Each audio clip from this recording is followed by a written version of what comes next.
Okay, so this is one of many of the stops for the Pacific Crest Trail. This trail goes from Mexico all the way up to the Canadian border. And a lot of people, there's a young couple here getting directions.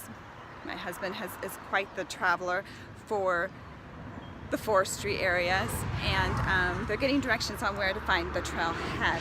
And they'll hike it up. I don't know if you can see it. You'll see some towers up in there somewhere. Am I pointing in the right direction? This is such good practice. So they'll hit up, zigzag, it goes up to the towers, and they're going to head west back in the direction we come from for quite some time on the trail, and then they end up coming back because their vehicle will be parked here. Most people will park in one location and at the end of another location, or they'll be dropped off at one or the other and go back and forth. Like I say, this trail goes from the Mexican border to the Canadian border. Quite an experience. People will take months off just to do this hike. So it's really a great pleasure to have this as part of our great backyard. So we are in like the Plumas County of Northern California. All right, next stop coming up.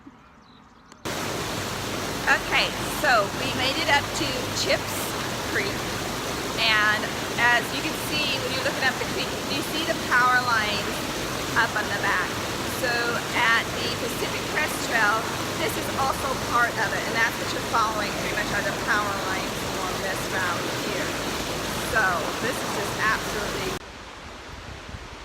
So being up here in Highway 70 up through the canyon, you come across a lot of the building of the stones. This is really common for all the young generation. Of course, it's been going on for generations, but you'll find a lot of these around on your path wherever you're going.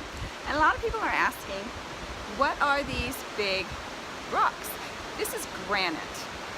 So, you know, like your granite kitchen counters, this is where you find the black and white speckled granites. Here in California, no, we don't do a lot of granite slabs. Our pieces are big, but that requires them tearing up a lot of the nature. And it's not something that Californians, environmentalists, totally frown upon. So what you see here, usually the smaller pieces of granite that have deteriorated. I don't see big boulders here. Along the river we'll find some more when we go back in deep further. You'll see big boulders, solid granite, just gorgeous stuff. You don't really get too many of the other colors that you usually see in granite, mostly the black and white.